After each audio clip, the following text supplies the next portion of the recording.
Welcome to ARC360 On Demand. Brought to you in association with corporate partners BASF, BMS, CAPS, Copart, Emax, Integral, Enterprise Rent-A-Car, Merca, Nationwide Vehicle Recovery Assistance, S&G Response, and Sherwin-Williams, along with our partners Aztec, the Green Part Specialists, Indasa, Innovation Group, and Prasco UK. We hope you enjoy the show. Hi, and welcome to ARC360 On Demand. Many thanks for joining us.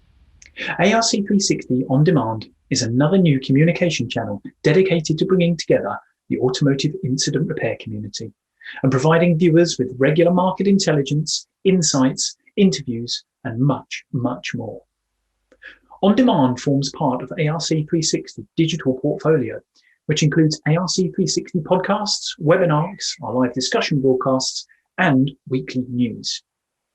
On this, our inaugural show, we feature Paul Sell, Director of Trend Tracker, bringing the latest insights into traffic volumes, repair volumes, and how the two are expected to correlate moving ahead. In our Hot Topics section, Carpenters' Donna Scully provides us with an overview of the personal injury claims reforms scheduled to take effect at the end of this month, and provides a brief glimpse of a number of elements still open to debate. In this week's interview, we catch up with Chris Brightmore, CEO of prestige and supercar repairer Chartwell. Chris offers an insight into the operation, the continuous advancements the business has underway, and also shares his ideas of how the industry is evolving. And finally, we hear from mindset development specialist and long-term servant to the industry, Mike Monaghan of Auto Motivate, who shares a brief glimpse of how the power of the mind can give us all a boost. Once again, many thanks for tuning in, and we'd love to hear your feedback on ARC360 On Demand, so please do let us know. In the meantime, we really hope you enjoy the show and look forward to catching up with you all soon.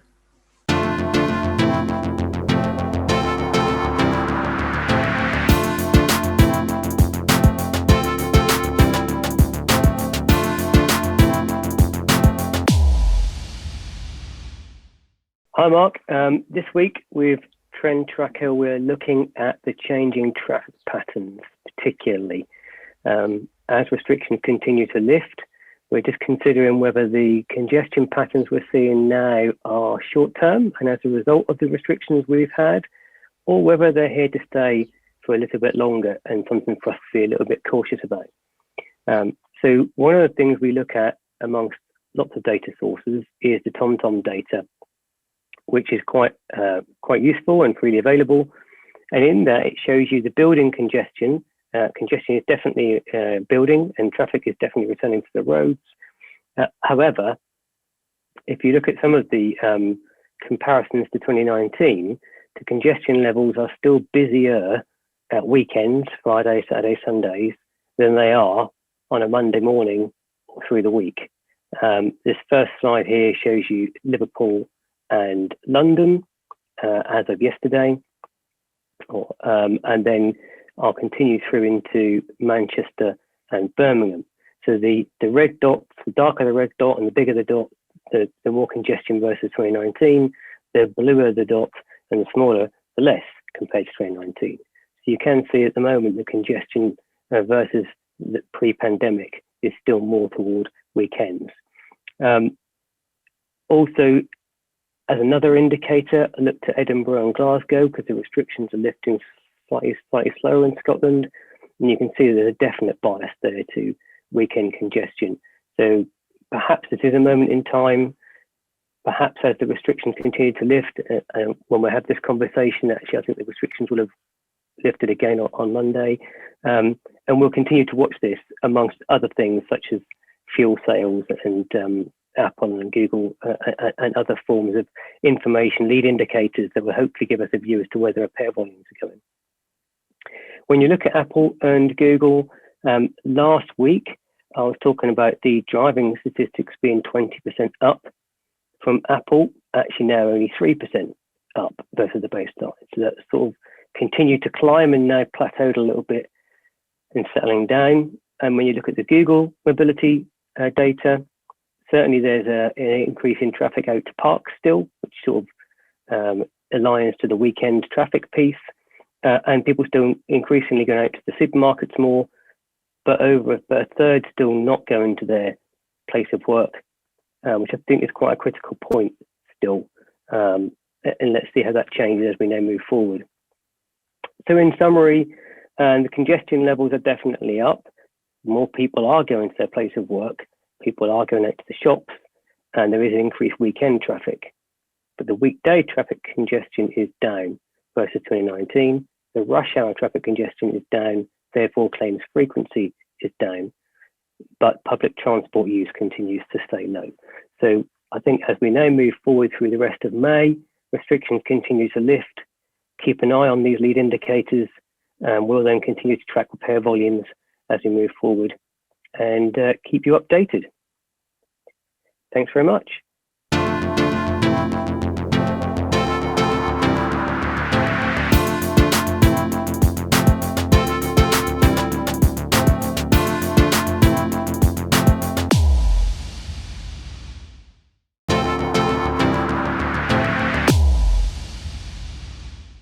Well, it's probably one of the biggest set of reforms that we've seen for, it might be forever as far as I'm concerned, because we're niche motor, but I think it's certainly, you know, we had LASPO a number of years ago. This is every bit as big, and it's the infamous whiplash reforms, which have kind of been in the making for best part of 5 years, trundling on. We had a consultation, and then we had rules and so on. So, well, anyway, we have a live date. It's gone back a few times. It went back last year because I suppose of COVID, and I think that the portal wasn't ready, but it's ready to go now. Live date is 31st of May. So all cases, all accidents that happen after the 31st of May will go on to this new portal, which has been built by the Motor Insurers Bureau. We've been given over 200 pages of protocols and rules. We got a new guide as to how to use the portal because it's made for people to use themselves. So litigants in person supposedly can use this, or customers themselves. They don't need a lawyer or any representation. The guide is 64 pages.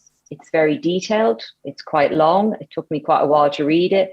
But basically, the small claims limit at the moment is £1,000 for injury, and it's going to go up to £5,000. So that's a very big tranche of cases that's going to fall in there.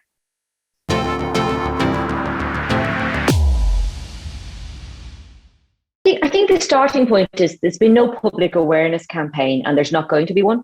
So I think the first time people are going to know about it, customers are going to know about it, is when they have an accident after the 31st of May. So I suppose there's a duty on us in the industry, wherever we are, wherever we sit in there, to tell people we're going to have to explain that if they've had a previous accident, it's not going to be run the same way.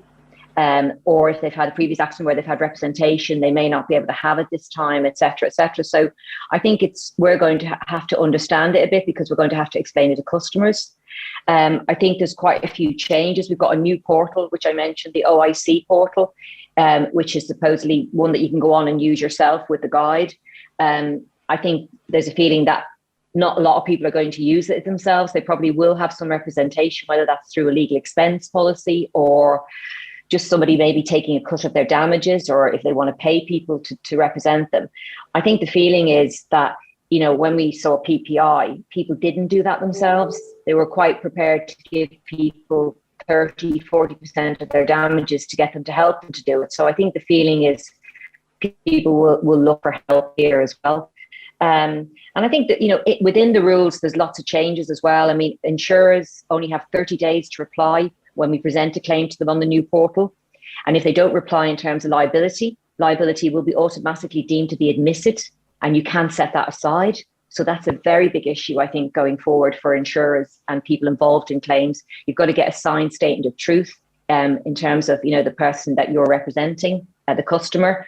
So that, yeah, we have the other thing is that when you do a search on the new portal to find out which insurer you should be pursuing to who should indemnify the claim, the motor insurers database is not always perfect. It doesn't really have all the names on, and sometimes people drive two cars, or They have a pay-as-you-go car for work and another car for home.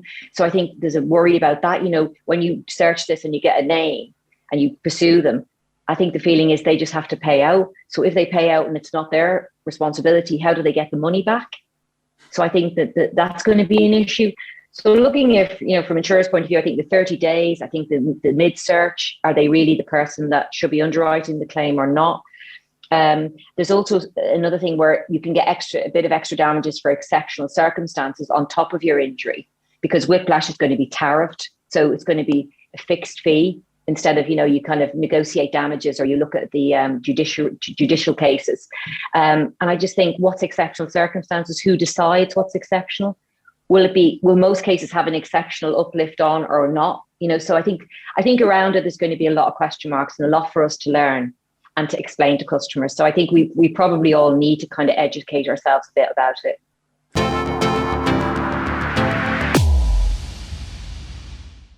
It's going to impact on everybody who's involved in motor. So even if you're at the supply chain or not, I think it's got to be digitalized, because it's you know, there are no costs recoverable on cases under £5,000. So you've got to be able to do them, you know, quickly and cheaply. And I think the problem with digitalization is it becomes frictionless. So that kind of is a hotbed for fraud. So I think everyone in the industry needs to be on their lookout for fraud and for bad behavior in gaming, whether that's, you know, in the repair sector, the horror sector, or whatever. I think we've all got to be very vigilant. I think there's going to be new entrants into this market. I mean, technically cases up to £5,000 now, they're saying you don't need a lawyer. So anybody can kind of represent you. So you might get, you know, some bad claims farmers coming along who see this as a lucrative area to make commission on credit hire, credit repair, and say, you know, we'll look after the customer, but take a big chunk of money off them, and kind of not be too bothered about what kind of behavior they're up to. So I think as an industry, anything new may bring good, but it can also bring bad. So I think we just need to be vigilant and aware, on the lookout for any bad people, bad behavior, you know, fraud. Because the whole purpose of these reforms really is to bring the cost of claims down, to hopefully reduce, you know, the appetite to make claims, because you're taking some of the fat out of it. But unfortunately, there were two sets of reforms here called Part 1 and Part 2. Part 1 is the whiplash reforms, and Part 2 was around credit hire, credit repair and rehab, and that hasn't been done. So they've only done a part of these reforms, which was meant to be a package. So I think the problem is there's still a lot to play for here. And I think we have to be aware that, you know, we might look at it and go, a lot of fat's been taken out in terms of whiplash damages and legal costs. There's still a lot to play for, I think. So just to be aware and be vigilant.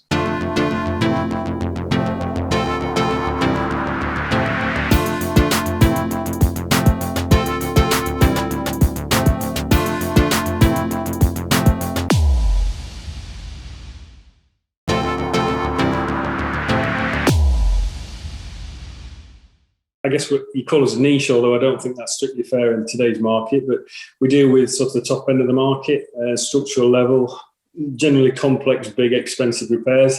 We don't get drawn down into the smaller end of the repair cycles, generally not through choice, just through the way we set the business up. So we look after super brands, Ferraris, Porsches, Bentleys, that sort of thing, but to a structural level. So it's fairly intense at times.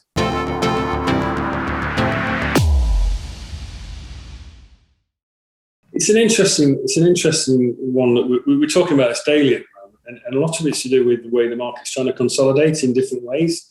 So we've got insurers trying to get capacity in different ways. You know, the likes of LV trying to do different schemes. We know other insurers out there. Solus is very active out there, trying to operate market share. So we've got that to sort of consider.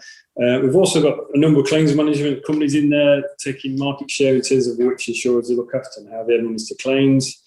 We've got manufacturers in there demanding certain things for their market and wanting to lock their markets down so they can get everything into their own sort of repair market. So it's all sort of bumping and shaking. And in the middle, we're finding this terrible position where nobody's communicating. We can't get anything done because everyone's got different objectives. So for us, we're trying to navigate that so that we can stay in position whilst everybody else tries to get their position.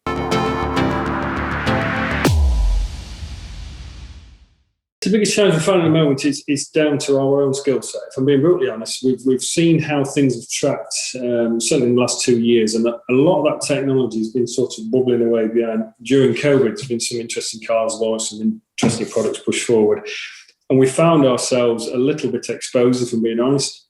I'll take, say Porsche, for example. They bring out an electric car. It's not another electric car. It's a very different electric car with a set of problems that we weren't ready to encounter. We've been on a steep learning curve with that. And it's not just, I'm picking Porsche out of the hat, but it's generally all manufacturers throwing technology into the mix. Down to simple things like we no longer can price the door up on a certain car to blend the door. If we take the mirror off, the cost of resetting the car in the ADAS is as much as it was to paint the door. Now we have to sort of navigate that and sort of consider all these little implications of all this technology that's coming around us. And I guess the risk for us and our focus has been, it's not knowing what you don't know. So if you don't know what you're going to walk into, and you submit the back end of something, and you're just about to, basically lose money on the job. And at the end of the day, we all need to make some money. So for us, it's been about restructuring, retraining, reconfiguring the team to meet the mark as it is today. I don't see this as an expensive or a cheap thing. This is just basically technologies coming into the industry, but it's blind technology. It's not like obvious, it's aluminium, it's steel. It's not that sort of you're blind to some of the things that you're about to step into, and some of the way the cars are being manufactured today there's less about repairability, more about manufacturing, if that makes sense. So not everything's becoming a little bit difficult to navigate in terms of an outside view looking at how to repair something. You can't rely on your old knowledge because they're not building the way you think they do, because they're more interested in refining the manufacturing process than going away and crashing them and see if they can be repaired. There's definitely a different tension in the way that the manufacturing and the repair market operate.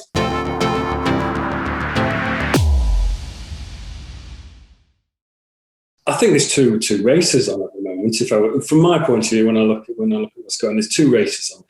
There's the races for groups to set up to operate, and shows as well to operate on a national level or certainly a large regional level, dealing with things in a very process, organised, efficient way through claims out the other side. Everything's managed.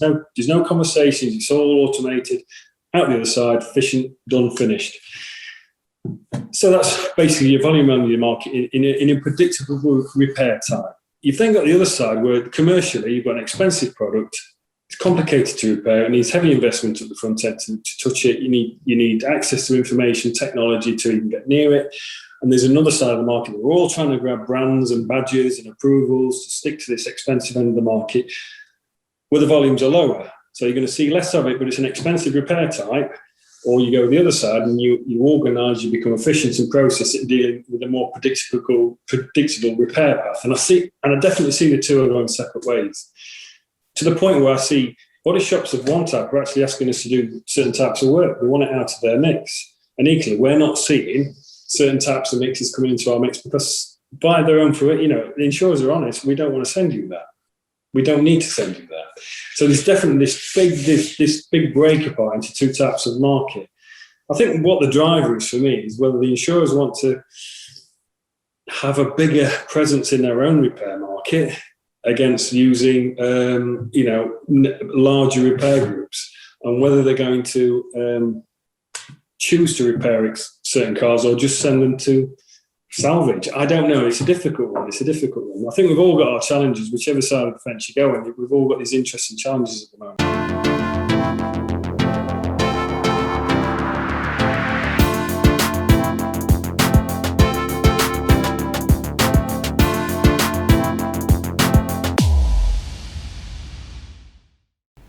Hi, my name is Mike Monaghan, and for all those who don't know me, I've been in this fantastic industry of ours for over 40 years. Guess what? I love it today as much as I ever did. Probably even more. It's just a great industry. And in those years, I've been fortunate to see almost every side and dimension of it. I've been absolutely blessed. I was an apprentice, and since then, I've travelled all over the world. I've run several businesses and seen incredible things that this industry has to offer. Most recently, I've used all of that collective experience to bring something radically new to it. And that is the whole concept of mindset and human performance development training, normally only available to sporting elite and corporate greats. Yet, do you realise that probably 90% of your thoughts today will be the same thoughts as yesterday and even the day before? And when this occurs, the mind begins to become conditioned by its thinking. It literally shrinks. This then limits our perceptions and it restricts our ability to see what those possibilities are. It's almost like that keyhole perspective. I've seen firsthand how these limits not only affect the individual, but the businesses they work for and the businesses they work with. And we can readily understand and see the need to go to the gym and train and make our body look good and to get healthy. But yet the most important organ, the one that has unlimited potential, the brain and the mind, we largely ignore. The question has to be not how good am I, but how good could I be?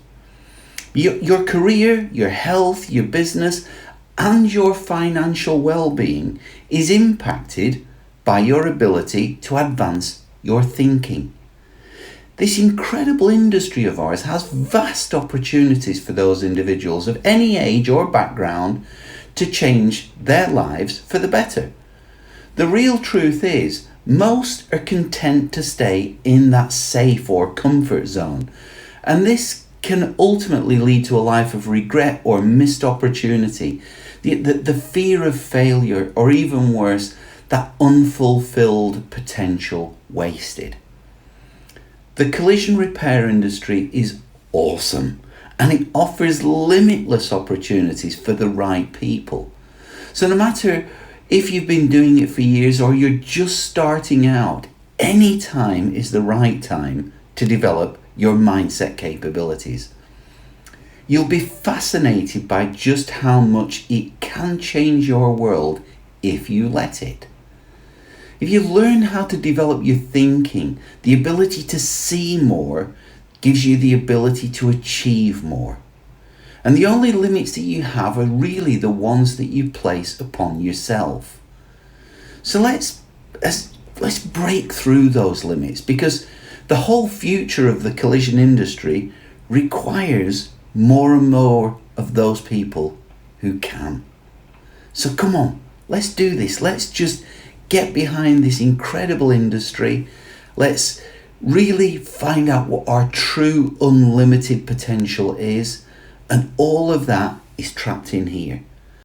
Thank you for watching ARC360 On Demand. Brought to you in association with corporate partners BASF, BMS, CAPS, Copart, Emax, Integral, Enterprise Rent-A-Car, Merca, Nationwide Vehicle Recovery Assistance, S&G Response, and Sherwin-Williams, along with our partners, Aztec, The Green Parts Specialist, Endasa, Innovation Group, and Prasco UK. We look forward to you joining us next time at ARC360 On Demand.